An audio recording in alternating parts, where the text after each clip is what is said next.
So about 3 years ago, a project on fundraising across the park sector in Leeds span out into a new charity called Love Leeds Parks.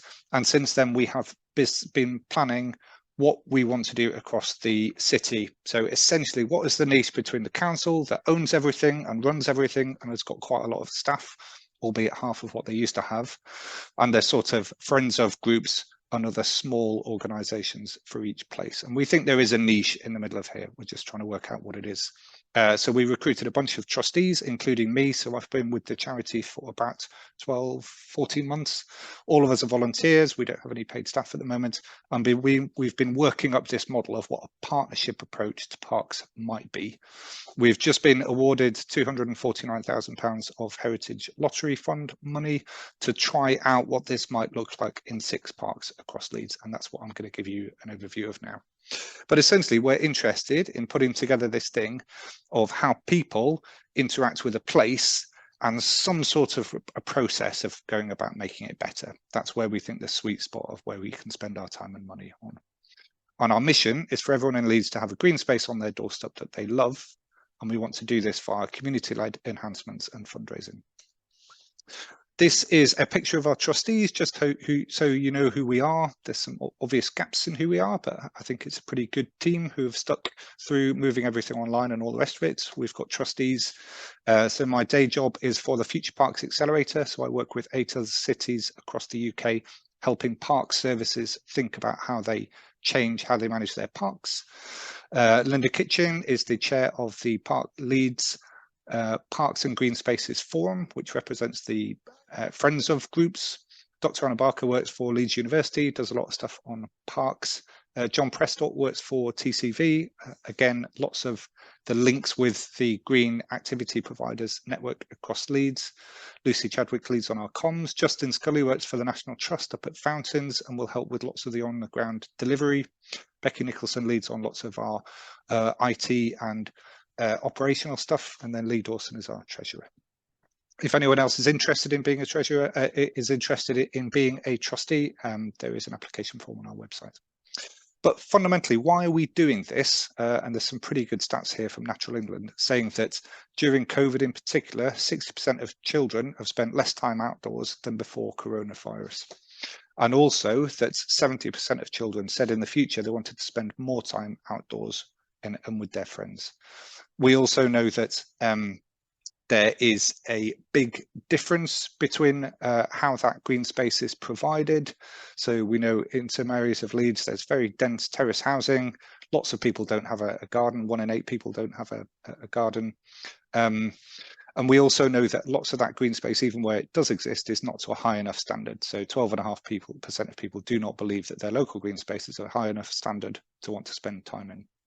We also know that there are big differences here. So people on lower incomes, less likely to have a space within 5 minutes walking of their house. And also that 40% of people from ethnic minority backgrounds live in the most green space deprived areas. And obviously people with disabled people with a long-term illness or condition have not visited a green space as much as the rest of the population, about 1/3 of people. And that's got significantly worse through cohort. And then there's specific issues like this girl guiding survey that said that 41% of girls 11 to 16 felt unsafe when they went outside, rising up to nearly half of young women between 17 and 21. And obviously public green space has got a huge amount to help with all of this. This is a list of 9 things that we will do through the project, but pretty much we're going to try and do 3 things. One is a process of consultation that I'll come on to in a sec. The second one is about activating the spaces through events and partnerships. And then the third one is about enterprise. And that's a way of somehow sustaining all of this once the project is over. But these are the 9 things which we have told the Heritage Fund that we will do. So one is we'll recruit some staff. We're recruiting a foundation manager at the moment with the job advertisement out.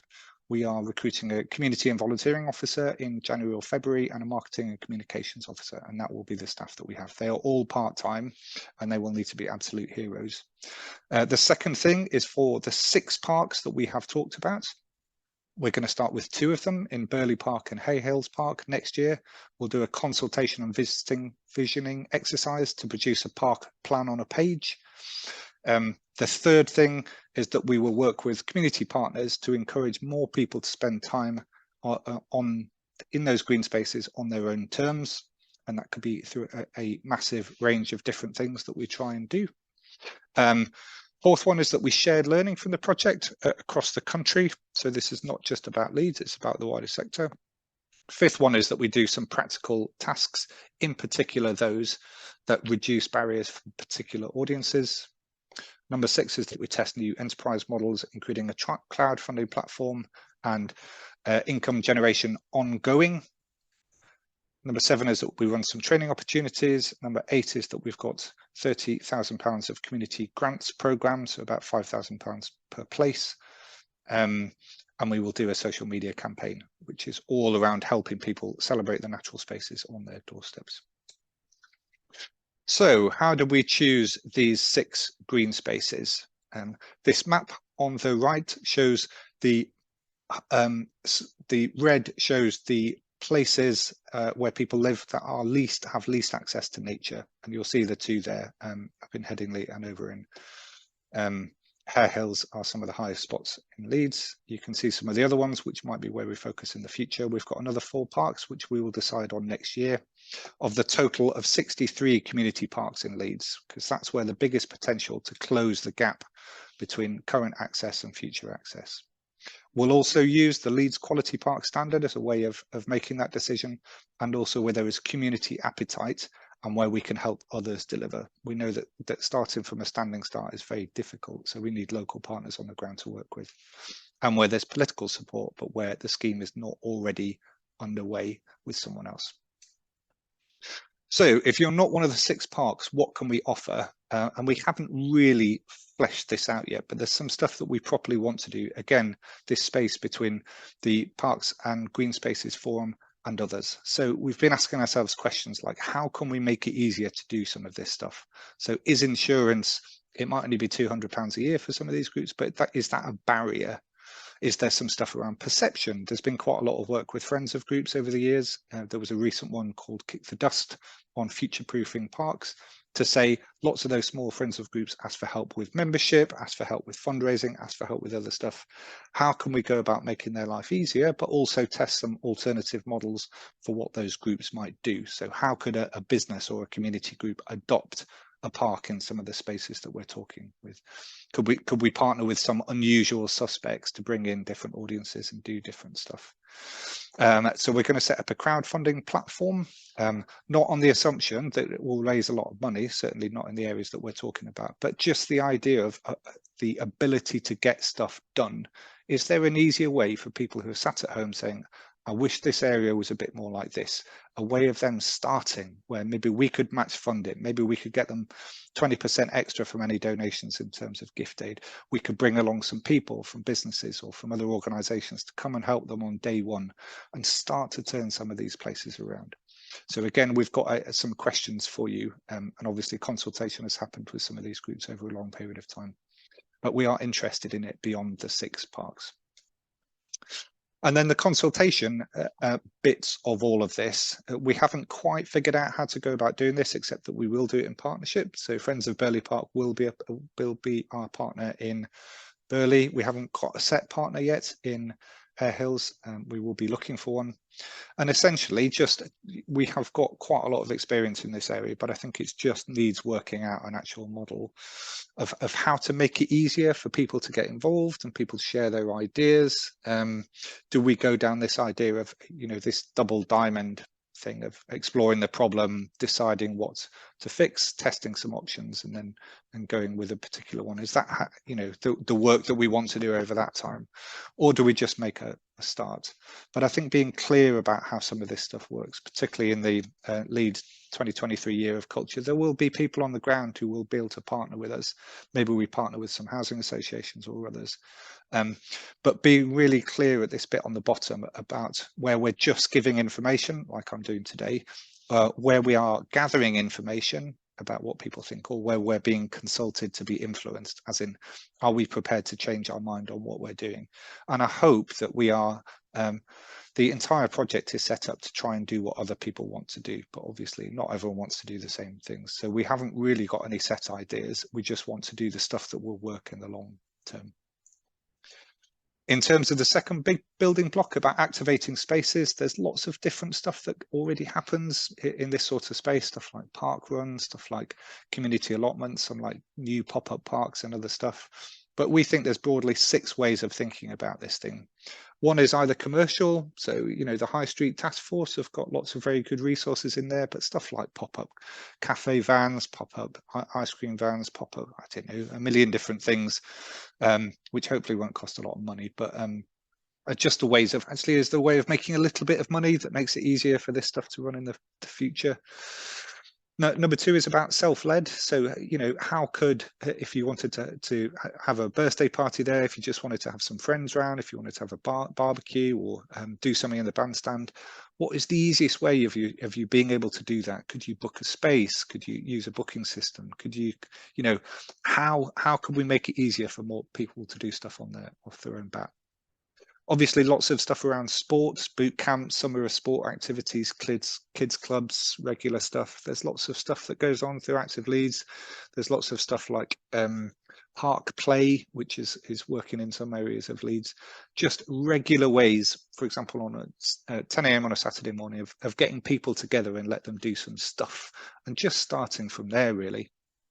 Lots of stuff around nature, scouts, youth rangers. Nature connectedness is this idea of how close people feel to nature, how interested they are in the seasons changing, in collecting acorns for the local authorities' Leeds Needs Seeds programme. Is there different ways of working with forest schools and others to look at nature as a vehicle for activating spaces? Or culture, particularly during Leeds 2023, I think there's lots of buildings and festivals and other stuff that we could start getting used to doing more of that stuff outside.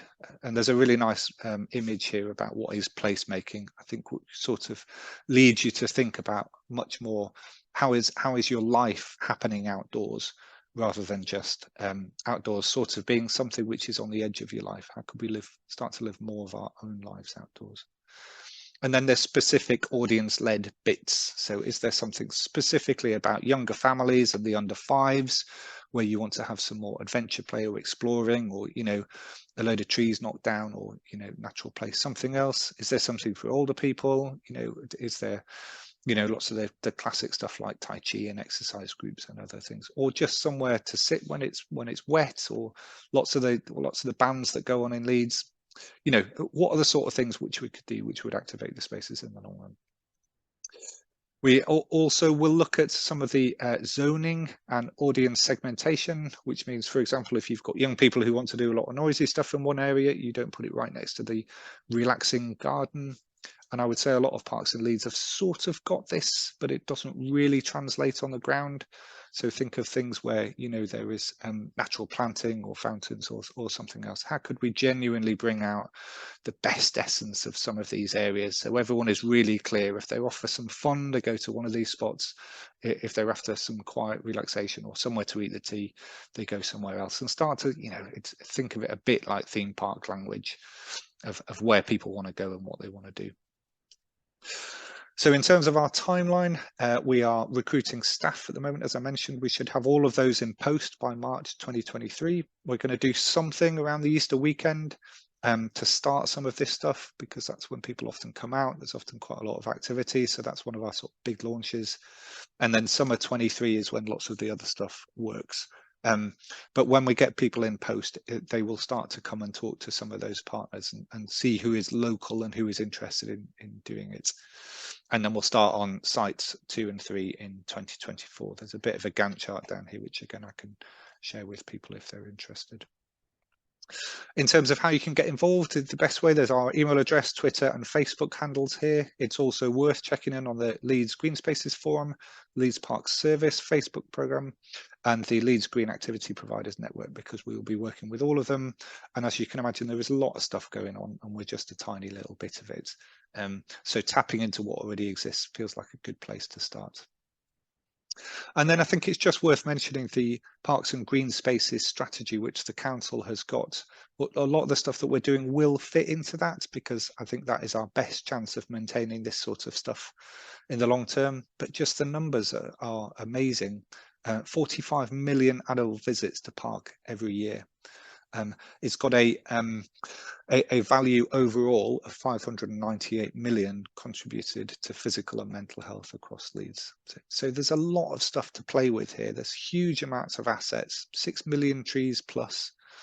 And I think particularly when you start to look at their delivery plans, so this is the one on access and this is the one on quality, you start to see things in particular here. If we can align with what they're doing, and we've got a pretty good relationship with the council, we can start to be able to either add to stuff that they're doing, or when we need some help from them, start to think about, actually, we could deliver some of this stuff with you. So I think plans in the Parks and Green Spaces strategy is well worth a little look.